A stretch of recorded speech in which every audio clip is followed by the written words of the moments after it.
Happy Monday! Happy Monday! Happy Monday!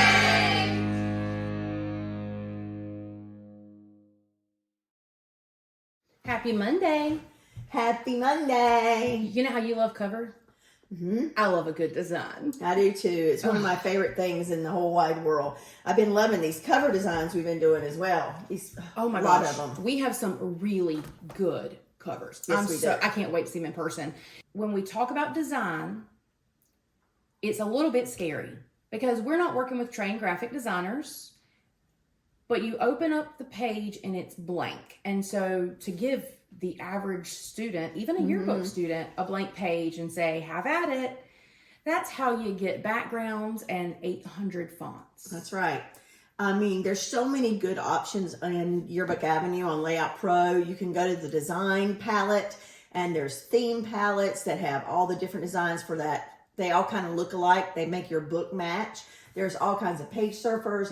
And even if you go on the home page and you go to the gallery, there's all the lookbook layouts that have been in lookbooks over the years. Yeah. And you can pull those. And I did something the other day where I was showing kids how, yes, it's a spread, but couldn't we take this and just make this a small part of a spread, like a module? So there's ways to get ideas from those. Pick the parts you like, take out the parts you don't.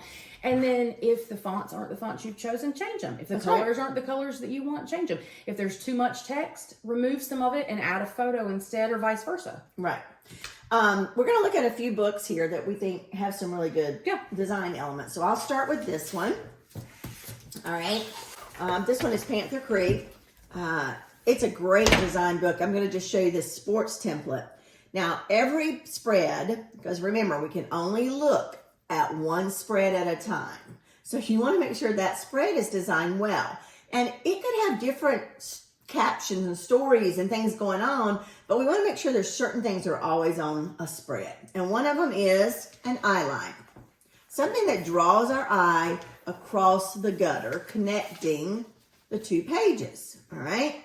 Now, an eyeline can stop sometimes here or here when there's a sidebar, but you want to make sure the reader sees the whole spread as one design. Right. You don't want a one color background on one side and one color background on another, totally different designs, and they look independent because they're not. They're seen together. That's right. You're seeing it together.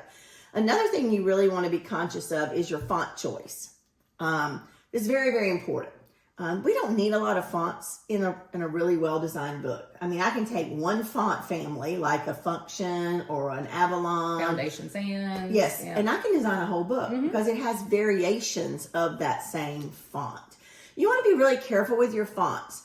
You guys know that there's sans serif, which have no feet. There's serif that have feet, and they're decorative fonts and they're script fonts. You just want to make sure that you've picked the right font to relay the feeling of your book. All right, that's really, really important. I agree. Okay. What's another thing that we really need in a book besides obviously an eyeline and obviously good fonts? Well, I always go back to coverage and how can we get good coverage, but we want to do it in a way that is visually appealing. So sometimes when you think good coverage, you think more pictures, but if you have too many pictures, what happens to the size of them? That's right. They just get smaller. So I like to think about adding variation. So some different ways we can have variation would be in the size of the photo box. So like show them this one. We've got several different sizes. I love this one. This was Heritage High School. And Heritage High School, this is very modular design. And if you design modularly, that's a hard word for me to say too, then you will see that you have an opportunity to cover one thing, two things, three things, four things, five things, even in this little one here, maybe six things. It's kind of fun because I've got my eyeline, I've got all my topography is really well done because it matches what's on their cover. And then I've got a variation here so I can cover a lot more people and a lot more stories. So you have a variation in the types of stories that are on a page.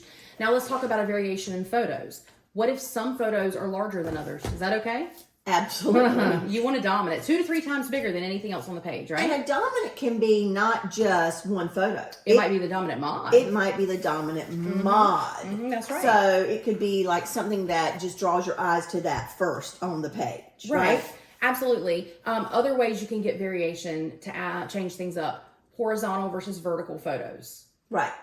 Every box doesn't have to be the same shape. That's right. And except they don't need to be triangles and pear shapes and octagons. Then let me back up. Every box doesn't need to be the same dimensions. That's correct. Okay, there you go. Okay, so let's look at this book. This was an Apex book. This is a great one. You can see that they have some photos that are horizontal here.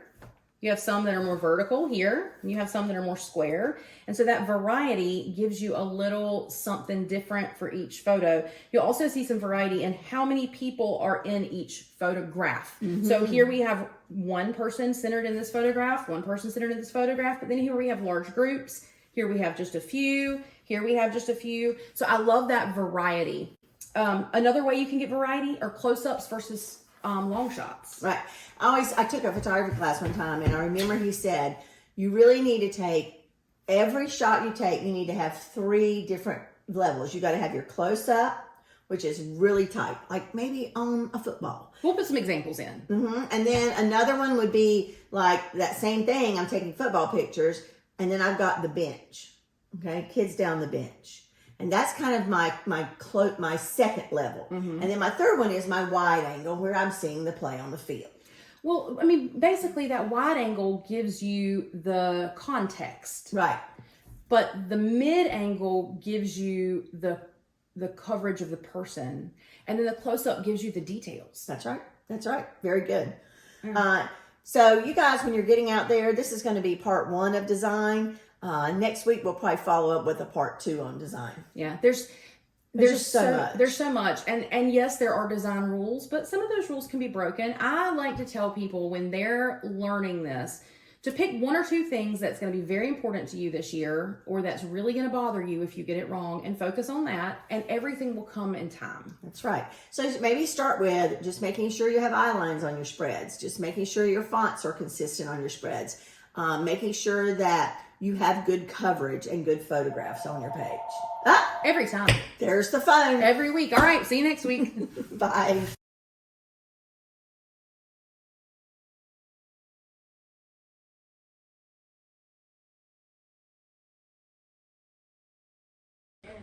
Nose, hair, elbows, shoulders, nose, elbows, plate.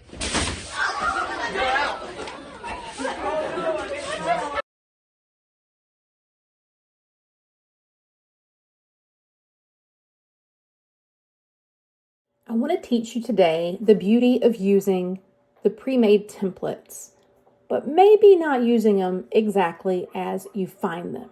Let's take a look at some of these designs.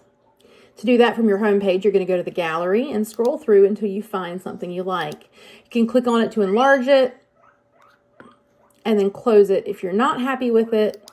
And if it's something you think you might want to use, you can click Add to My Templates. Once you've chosen all the templates you'd like to look at for now, you can go to your page ladder, find the page you would like the template to be put on, and view those templates, but without the content in them. To do that, you're going to go to the Designs tab, scroll to the top, open the Customs tab, and choose My Templates. And here you can see the 3 templates that I selected from the design gallery. To put it on your page, you're going to drag and drop it onto the page, and then delete whatever you don't want. What's left behind needs to be locked so that it doesn't get deleted in the future. So I'm going to select it all by clicking and dragging to outline all the content on the page and choosing to lock both the position and the content. Now I'm going to come back to my templates and I'm going to choose a second template and drag and drop it on the page. It's going to ask me if I want to retain the existing content, and I'm going to say yes. And because I've locked it, everything should be pretty good to go. Now I'm going to delete the portions of this template that I don't want.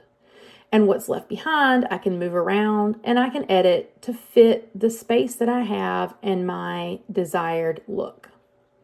Same thing, let's lock this down, make a few adjustments, go back and grab this third template and drag and drop it on the page. And the same thing here, we can delete what we don't want and we can shift things around to make them fit to our liking. Now, we mentioned earlier that you can change the colors and the fonts, and you can. It's all totally editable, although right now we have it locked. So the first thing we need to do is unlock this. We're going to do that by selecting everything and then going back to that lock and toggling it to unlocked. And now to make things faster, let's change all the colors and fonts at one time.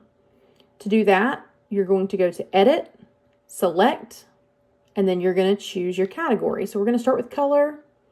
And you can see here across the top, it's going to show me all the colors that are currently used on the page. And below it, all the colors that I have turned on for this book. And I can tell it to take all of the blue and change it to, say, red. And you can play with these until you get your colors the way you want them. You can actually do the same thing for the fonts.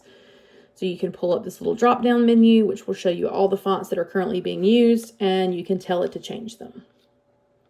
All right, let's go back to our page.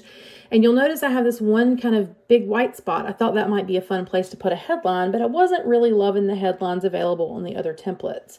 So I can either create my own, or we can pull something called a click and go. Click and goes are smaller designs that can be popped in. And so here's just some examples of some headlines, but feel free to look through these other topics as well. I'm going to choose a headline and drag and drop that on the page.